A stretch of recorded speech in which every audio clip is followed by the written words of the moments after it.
Welcome again, viewers. We have got some serious questions to answer. Yes, I put a wee post up on Facebook. Check out Facebook, Scotsman Kevin, and on my YouTube post.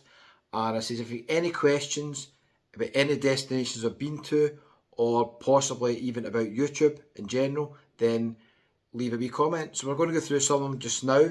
We need to get the pound glasses on so I can read them, okay? Bear with me. Right, we're sorted. So we're just going to go through them. I'm just going to read them off my old phone here. That's a Samsung Galaxy A12 where the channel first started about 4 years ago. This phone is worth about £90. So anybody can start a YouTube channel. No excuses. As long as you've got a phone, you can start a YouTube channel. Okay, so we're going to go through some of the questions first of all that I got on YouTube. And before I forget actually, a wee shout out to Jimmy McPeak who just bought me a wee coffee. Thanks Jimmy. And Michael from Edinburgh and Beyond YouTube channel. Check out Michael's channel. All the donations for the channel and any of the revenue straight back into the channel. And one of the questions I get asked is what camera I'm using. I've got this new camera still in the box and it will come out soon. It's a DJI Osmo Pocket 3. It's quite expensive. And I need to figure out how to use it, so we'll be doing some practice videos in Scotland soon. And I've also got this wee camera here. That's a wee Pocket Osmo 2. See the wee screen there, it's tiny. And I use that for quite a lot of the videos. It's very, very covert, it's very small, so it's easy to port about and stuff like that. But I think the Pocket 3 is better at night. The night videos are not that great. The other camera that's used on the channel is actually the one we're on just now, which is a Samsung Galaxy S21, a really old phone now, about 3 years old. I've noticed the quality is starting to deteriorate a wee bit on it. Probably have to get a new one soon, but we'll see. Anyway, let's get straight into the questions. And John O'Neill says, got to say I found that I'm using how you went to so many different and new countries in the last couple of months. Check out all the places I've been on the playlist. But the cheap mystery Scottish coach trip got more views than quite a lot of the other videos. YouTube is weird. You never know how things are going to go. A wee shout out to all the viewers I met in that wee bus trip. We'll be doing another one soon and we'll see where we end up. I'll leave a link up here at the end if you want to check it out. Mystery coach tour, 2 destinations, and it didn't cost much. So yeah, YouTube is definitely weird. Okay. Let's have a wee look at this one, next one as well. This is from Tracy. Hi Kevin, what place in Scotland do you like the best? Okay Tracy, well, you'd have seen quite a lot of videos that I've done in Edinburgh and Inverness, so they're 2 places I quite like. I would have to say, if I had to book a night or a weekend away, I would always book Edinburgh, one of my favourite cities. And check out the videos I've done recently at the festival. I love the festival. I'm going to be back before it finishes as well. I've seen some really good shows this year, some not so good. And yeah, probably Edinburgh, I'd say. Okay, so David Anderson is saying, what's the one place you didn't think you would enjoy as much? Okay, David, the one place that I didn't think I'd enjoy so much, I would probably say Amsterdam surprised me. Because when you think of Amsterdam, you don't think it's that pretty, but see once you walk outside the centre, down at the canals and different areas, I thought Amsterdam was really interesting. So that's the one place I would say surprised me. Check out my Amsterdam videos. Maybe I'll go back one day. We'll wait and see. Okay, Kim Weston has got a question here. What exactly do you pack in your rucksack? Not including your smalls. Do you take toiletries? It never seems full. Wishing I could pack the same way. To be honest with you, Kim, only the basics. Normally, definitely only one pair of trainers. The trainers I've got on me. I don't pack any trainers in the rucksack. And 1 or 2 pairs of shorts. And t-shirt for every day. And a polo shirt maybe for 1 or 2 nights. That's about it. And underwear and toiletries, a wee small toilet bag. And I just throw everything in. There's no logic to it. There's no cubes getting packed here or anything like that. I just throw everything in. Travelling light is recommended. You just get round a lot more places a lot easier. Okay, So Margaret saying, love watching the videos in Benidorm, going in October, can't wait, have a great time. Benidorm, one of the best places.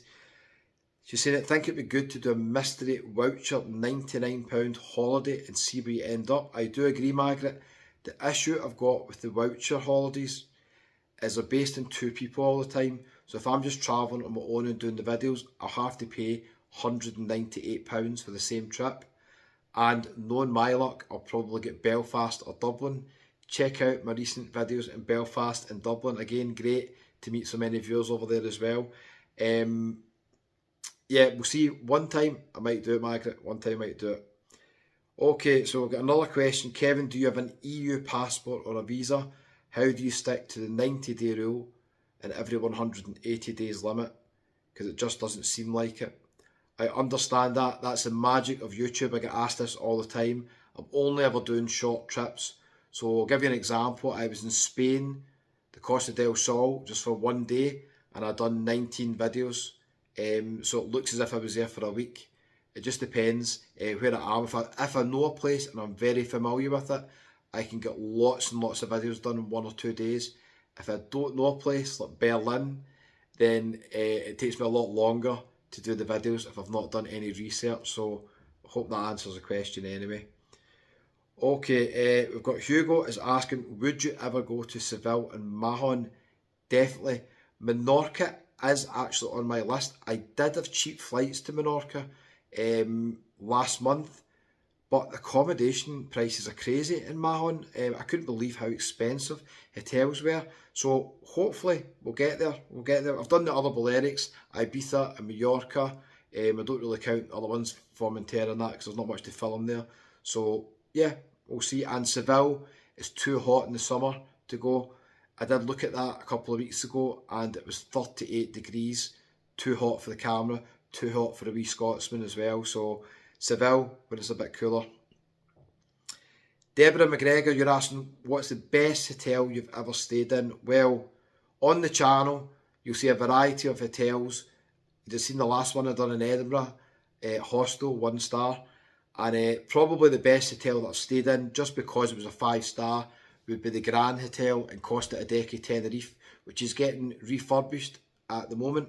And if you want to keep up to speed with that, check out Facebook, Home of the Granners. There's lots of people in there who love that hotel. They'll give you a wee update. Maybe I'll go back when it's been updated. We'll see if the prices went up, probably. So that's probably one of the nicest that I've stayed in, I would say, yes. Con Matthew is asking, any plans on returning to Nerja? I'm visiting end of September. Nerja is a lovely wee resort in the Costa del Sol. It's about an hour north of Malaga, and I've been a couple of times and I'm definitely planning to go back. And one of the favourite places I visited is Nerja. Ruth Robertson, hi Ruth, how you doing? Is asking, what's the best place you've been to and the worst place that you've been to? Okay Ruth, the best place that I've been to. Let's do the worst first of all. The worst, the place I didn't enjoy that much was Agadir in Morocco. There wasn't much going on. It wasn't much of a vibe to it. Didn't really enjoy it that much, to be honest with you. The best place that I've been to, apart from Tenerife, where the channel started, of course. Yeah, I'm not sure the best place. One of the nicest places I've been to recently actually was Geneva. I thought Geneva was really nice. Switzerland, very, very nice. Nerja's lovely. I love Malaga, the centre of Malaga, near the cathedral, beautiful as well. So those are really, really nice places, I thought, 100%.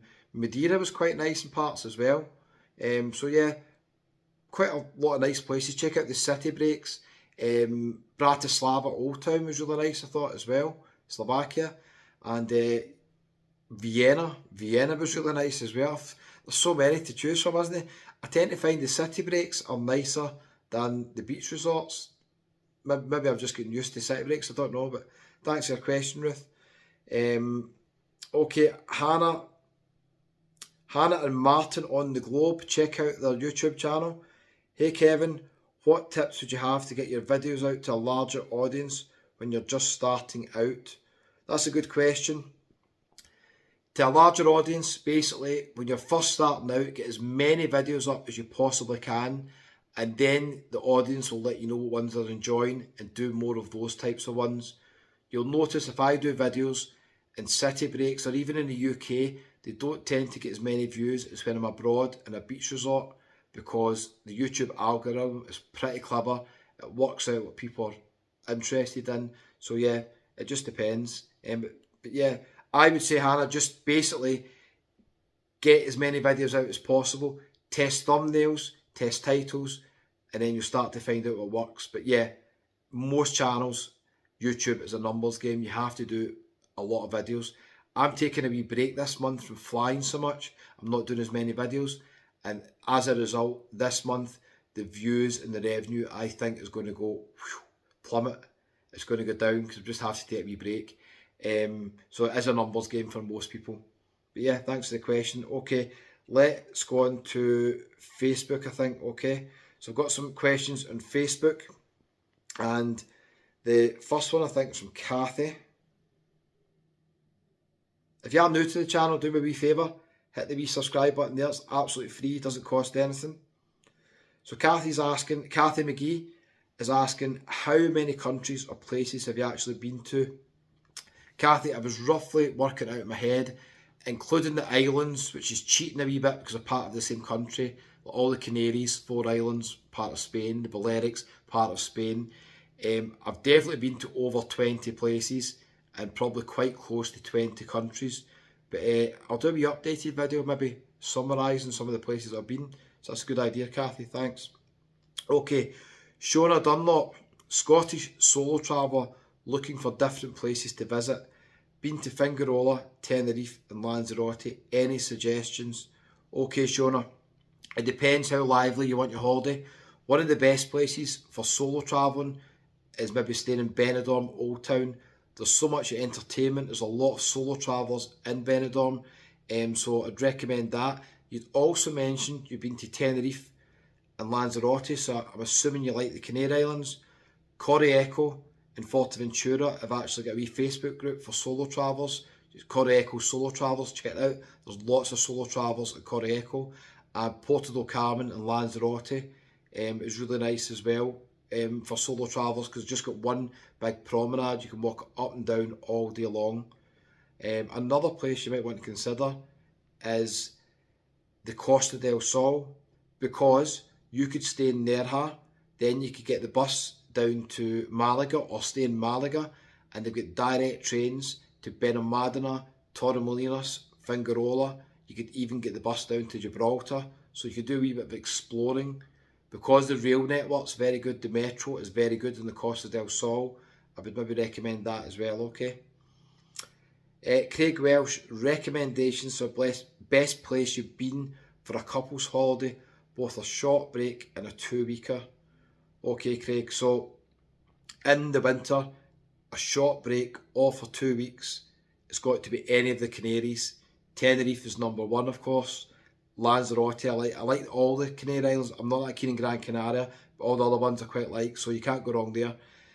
For a couple's holiday, for a short break, depends what you like again. Value for money, I forgot to mention this earlier on in the best places I've been to. Prague is a really good city break, I think. Some really good live music, entertainment, some history. The weather's good in the summer and the prices are pretty affordable. So I'd recommend Prague. If your budget can allow it and you want a nice classy place, Copenhagen or Geneva, really nice as well. For a 2-week break, that's going to be like a beach holiday. So pick a nice resort in Mallorca, even a nice place in Ibiza. Check the ones that I've done there recently. You can't really go wrong. And again, mainland Spain. If you like lively holidays, Benidorm, best live music in Europe. If you like it a bit quieter, you can go to the Costa del Sol, you can move about as well. So I hope that helps. Portugal might be an option as well. Check out my videos in Albufeira. It is quite lively now with stag and hens, but there is some quiet parts of Albufeira you can stay in as well. Okay, Peter Harrogate is saying, have you ever thought about rebranding your channel in order to reach a wider audience? Peter, you've got some other points here which I'm just reading just now, and funny enough, I've just changed the name. So Scotsman in Tenerife, the channel started in Tenerife, that was the name, and I've just changed it to Scotsman Kevin, just to make it more simple. I meet people all over the place, and they always ask me for the YouTube name, and then I have to explain to them. So Scotsman Kevin is really simple, but thanks for your question, Peter. Okay, Steve Jones, analytics, minutes, hours, views, etc. I think it's mental how much time is spent watching YouTube, and your channel must be bringing in some big numbers. How many years worth of viewing? Well, Steve, I wish it was bringing in bigger numbers at the moment. It's been struggling a wee bit the past couple of months because I've not been doing as many videos. So 4 years roughly viewing. Didn't really start it seriously till probably about 4 years ago. Started doing multiple videos. We've talked about this. Basically, YouTube is based on views, and the longer videos that you've got, the more money you make because there's more adverts. So longer videos make more money. More videos in most channels will result in more revenue. I'll give you an example, okay? If your channel is getting maybe 1 million views a month, YouTube advertisers, this varies because I've been discussing this with some other guys who run YouTube channels. There's a thing called RPM where the advertisers will pay per 1,000 views, and then they split it with YouTube, and then the creator like myself will get a cut of that. On average, travel channels, short videos like mine, maybe between 5, 6, sometimes up to £7 per 1,000 views. But in the last couple of months, that's not been that great. So it just really depends. So you can work out the maths, basically. Take away your flights, your hotels, all your costs when you're away. So basically that's all cost for the channel. So I think to make it a full-time job, unless your videos are like some other channels where they're getting hundreds of thousands of views and you're only doing 1 or 2 a week, and there's some really good channels that can do that. Steve Marsh, Planes, Trains and Everything.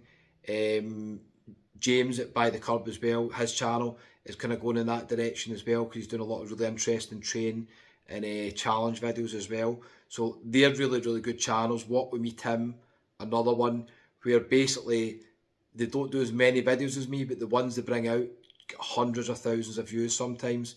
That's the best model to have, unlike mine, where I'm having to do constant videos, sometimes 80, 90 a month. It's harder to think of ideas as well. So I've made a wee mistake with the way the channel's grown. It's not grown much in the last year or two, but I'm thinking of some other things. But hope you found that useful anyway. So basically YouTube, in most cases, is a numbers game. The number of subscribers doesn't make any difference to how much money you make. This channel at the moment has got 86,000 subscribers, and I appreciate everyone who's clicked the wee subscribe button. But it's not really making any more money than a year ago when it had 20,000 less subscribers probably. So that's just the way it works on YouTube. Okay, Angela Emily, you're saying you should try the Costa Brava, Kevin. Plenty of wee hidden gems along there, like Kalela. Yeah, I know. I've been to Kalela when I was a wee boy. I can't remember it at all. My parents will maybe tell me more about it. One day, Costa Brava, maybe. There's not many direct flights from Glasgow and Edinburgh, so we'll see. Rona McDonald saying, are you planning to go to Rhodes? Looking at Falaraki, would like some tips. Rona, you're in luck. I have done videos in Rhodes, and check out the playlist. If I remember, I'll leave a link up here. The nicest place I went to in Rhodes was probably some parts of Rhodes town, and Lindos was really nice, I thought, as well. Falaraki has changed. It used to be like Bar Street, just all for the young ones, and it's now changed. It's a wee bit of a mix, so it's a bit different. But yeah, check out the videos on Rhodes. Will I go back one day? Yeah, definitely. Maybe not this year. I'm trying to get to Zante and Crete in the next few months. I should have been in Zante last week, but I missed the flight. I told you that in another video. Okay, Craig Scott saying, how long was it before you started making some money from YouTube? Any advice for starters to vlogging? Okay, Craig, well, basically you cannot make money until you're monetized. To get monetized, you need to get 1,000 subscribers with 4,000 watch time hours. So you have to get people to watch your videos for 4,000 hours in total. Then you can apply for monetization. Advice for starters: to get to 1,000 subscribers and the 4,000 watch hours, do as many videos as you possibly can. Then you can decide the direction the channel is going to take. But you want to get it monetized as quick as possible. Then you can decide, are you going to do long, maybe better quality videos, or are you going to do maybe short 10-minute videos and more of them? You can decide the way the channel is going to go. But to get monetized, literally vlog everything you possibly can and get it up on the channel. Matthew Navarro: favourite city besides Liverpool you've been to so far? Check out my videos in Liverpool. What a great city Liverpool is. Fantastic time I had there. And a wee shout out to all the viewers I met in Liverpool before as well. Matthew, apart from Liverpool, favourite cities in the UK? Probably Edinburgh. I forgot to tell you, I'm going to be in London for a day soon. It's going to be a family trip, so I won't be doing many videos. And I'm also planning to go over to Paris for a day. So you might see a couple of videos from London and Paris. Other favourite city, quite like Belfast, quite like Dublin. City breaks that I've done, I would say Prague is right up there. And Malaga, probably top two. And then the last question is Stuart, maybe a train trip to Paris so Anne can go. Funny you said that, Stuart. That's what's happening. Okay, so thanks very much for all your questions. I really, really appreciate that. Hope you enjoyed it. Something a wee bit different. I've tried to remember to slow down speaking. I don't know if it's worked in this video. I'm trying my very best, okay? When's the next trip going to be? I don't know yet. Honestly don't know. I've been taking a wee break because I've still got this problem with my neck. It's not went away completely, so I'm avoiding flying. I've got things coming up. St Mirren game, of course. Possibly could be next week for a very, very short trip. I'm going to be back in Edinburgh again at one point, probably with family for the Fringe Festival, but I don't know if I'll film in because I've done quite a lot in Edinburgh. So I don't know, we'll wait and see. September's going to be a lot busier, a lot more trips in September, and then we get to October and November, so all the fans of the Canary Islands, you'll be excited. Lanzarote, Tenerife, Fuerteventura coming up, maybe Gran Canaria, we'll wait and see. I'm also looking at a few wee short cruises, train trips. We'll wait and see, we'll wait and see. Thanks for watching, I really appreciate it. Give it a wee thumbs up if you've enjoyed the Q&A, I hope you found it useful. Thanks for all supporting the channel, I really appreciate it. I've changed the channel name. I think there's going to be a wee bit of a dip in the views to start with, and then over time, hopefully, it will benefit the channel. But we'll wait and see, we'll wait and see. I'll see you from somewhere else. Maybe I'll go out in Scotland tomorrow and I'll do some more videos. We'll wait and see. Who knows where we'll end up. Thanks.